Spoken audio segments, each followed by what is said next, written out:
So, by the way, Benjamin, I printed out the essay. I gave it to my professor of medieval philosophy. And I said, what grade would you give this text? And he says, B minus. Really? ChatGPT got a B minus from my professor of medieval philosophy. And then I told him, I said, this was generated by an AI. No, an AI could never do something like this. And I said, try it. Try it. And he did. And he's scared.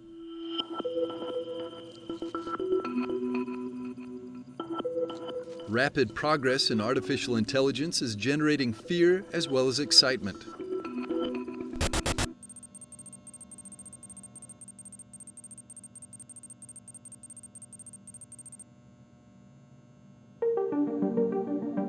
These questions were asked in an open letter from the NGO Future of Life Institute. It called for a 6-month pause in the creation of the most advanced forms of artificial intelligence and was signed by tech luminaries, including Elon Musk. It's the most prominent example yet of how rapid progress in AI has sparked anxiety about the potential dangers of the technology. The latest innovation in the artificial intelligence space is ChatGPT.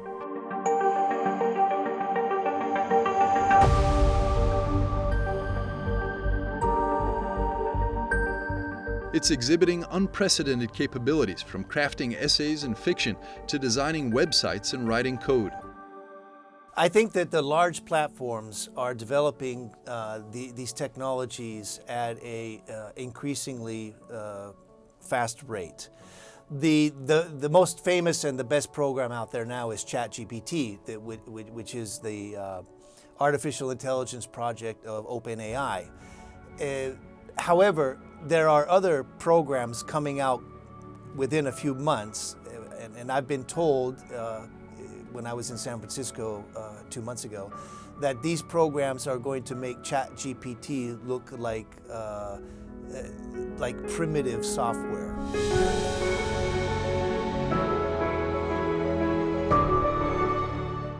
Language is the operating system of human culture. It's our source code.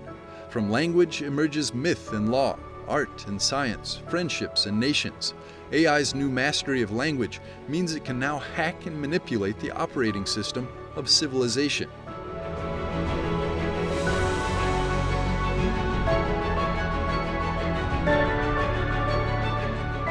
What would it mean for humans to live in a world where a large percentage of stories, images, laws, policies, and tools are shaped by non-human intelligence?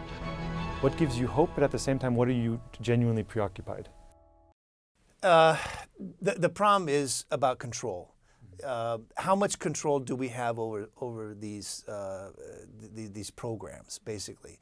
And in GPT, the G stands for generative. So what's taking place is that these artificial intelligence are learning, if we want to use that word, and they're growing and they're expanding on their own in a way that we don't even know how to map out. So even the engineers aren't sure how GPT is solving some of the problems that they give it.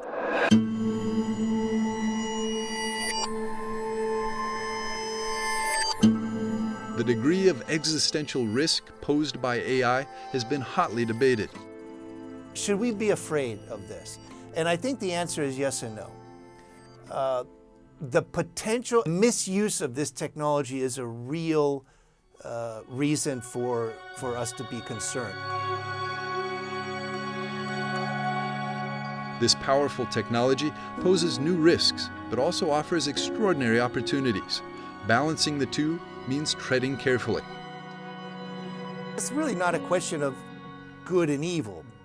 It's a question of how can we support human beings. So like you said, Pope Francis has mentioned also, place the human being at the center of the technology.